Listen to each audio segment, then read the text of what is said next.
Hey everybody, how's it going? Hopefully you're all having a great day.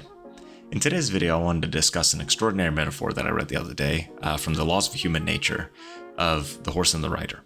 I'm going to read a passage from the book because I think it explains it just the best. And after I read it, I wanted to discuss a few things that I think it kind of ties in with my own personal life and hopefully, some of your lives as well. So, the horse is our emotional nature, continually impelling us to move. This horse has tremendous energy and power, but without a rider, it cannot be guided. It is wild, subject to predators, and continually heading into trouble. The rider is our thinking self.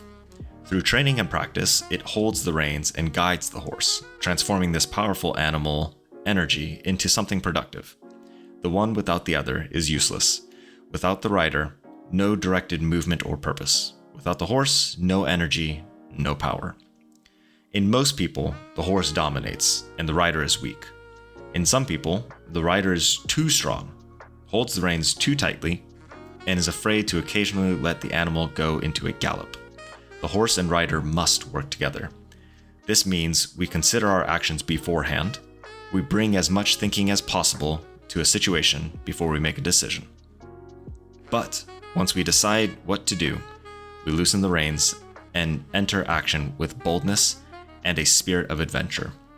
Instead of being slaves to this energy, we channel it. And that is the essence of rationality. Wow, what an incredible quote. What an incredible metaphor. I love it. So I wanted to kind of talk about it, right? And I wanted to draw a parallel of the horse more being the kind of the natural reaction that humans tend to have in certain situations. Otherwise, reactions that kind of form as far as like a limbic system response, and the rider being a little bit more of that prefrontal cortex thinking with our rational responses, right? I think very often a lot of people, like the book mentions, has a very weak rider, right? So very low threshold for dealing with circumstances until the limbic system kicks in or until the horse pretty much just takes over, right? And in ideal situations, I think it's relatively easy to ride a horse, right? You know, if you have beautiful weather, very clear, open path, it's pretty easy to stay on top of a horse and let it get into a gallop, right? Assuming that your horse is somewhat tamed. However, you introduce a few variables, things start to get a little bit questionable, right? You throw in some bad weather, you throw in potentially some loud sounds, you even put a predator in the way of the horse, and all of a sudden, being a rider is significantly more difficult. Being able to control, being able to soothe the animal, and then being able to guide it and have it run in a certain direction is now incredibly hard, right? Much harder than if you were to ride a horse, clear skies, clear path, right? And I think this is really analogous to life, right? I think in a normal day-to-day situation, it's fairly easy to control your own emotions, think rationally, and utilize and leverage a lot of the things that you read, listen to on YouTube, and just consume in general, right? However, when you introduce any sort of turmoil, any sort of kind of pressure, I think it becomes really hard to hold on to that rationality and not just resort back to the limbic system, or, in our example of the horse and the rider, not just let the horse take over and, you just hold on for dear life, hoping that everything's going to be okay, right? And I talked about this with somebody the other day, and I kind of explained it in a way of, or at least how it kind of made sense to me, was if you've ever been driving on a really long road trip and you get really tired all of a sudden and you're just dozing off a little bit, you're trying to stay awake and you do everything you can, right? Like you turn on music, you try and, little slaps of the face, you roll down the window, you turn on the AC, whatever the case is, right? You do everything possible to stay awake, right? Because the second you lose consciousness, it's over, right? You're going to crash, something's going to happen, right? So you do everything you can to maintain consciousness. And I think in a similar way, I think about that like consciousness in the terms of like using my rationality, using that prefrontal cortex, right? Doing everything I possibly can to stop my emotional reaction, right? To prevent that horse from kind of taking over, right? And as you continually practice this, as you try to resist the urge just to like let go and resort back to tendencies that you learned in childhood, resort back to a very base level limbic system response, as you practice resisting that, your threshold becomes a little bit more, and a little bit more, right? Until now, things that used to cause you to lose control are relatively low effort obstacles. But it comes with practice, right? It comes with continually kind of putting yourself in that situation and managing, right?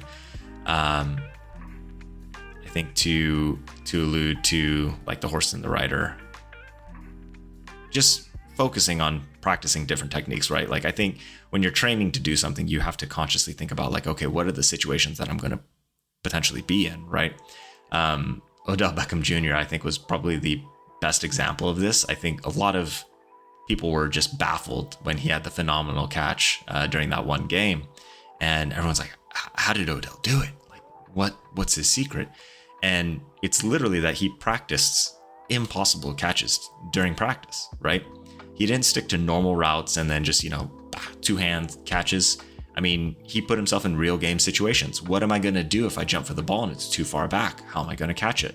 What if I have to really lunge at a ball with one hand while I'm running, right? How am I going to catch it? What if the DB that I'm going against has like very good like defense and he's just on me the whole time?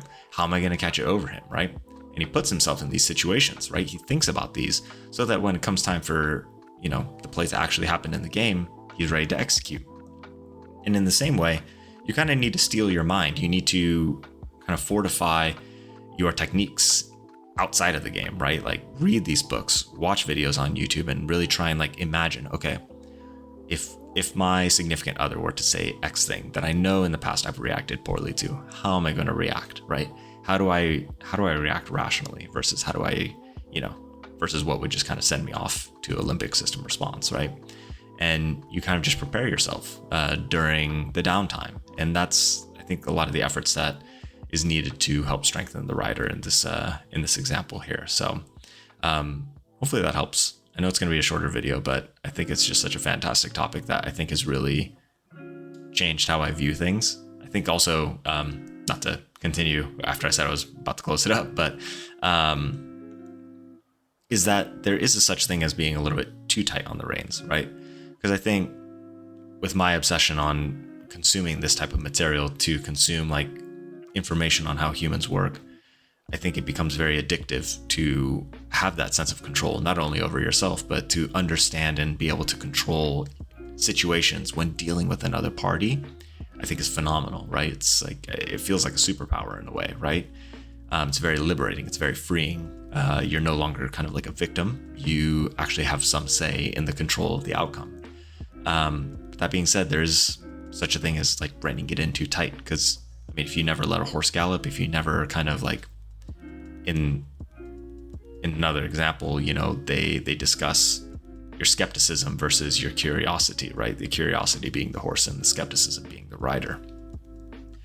If you're too tight on the reins, then what's the point? You might as well walk, right? So I think that last point that mentioned in the example of approach every situation, assess it, do your best to think about it logically, and once you've accounted for all variables, you let the horse go into a gallop, right?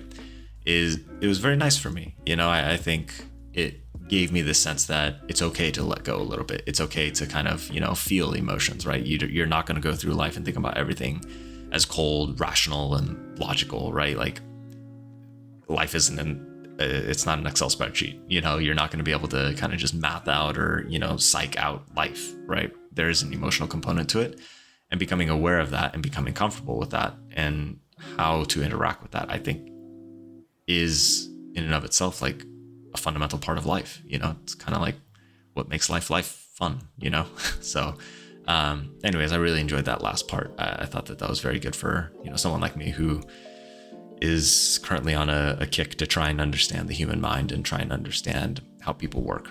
So anyways, hope you find this video helpful. If you have any questions, feel free to put them in the comment section. I'm happy to answer them. If you have any video recommendations, feel free to leave them down there. If I really like the concept, I'll be more than happy to make a video on it. Otherwise, hope you all take care and have a wonderful day.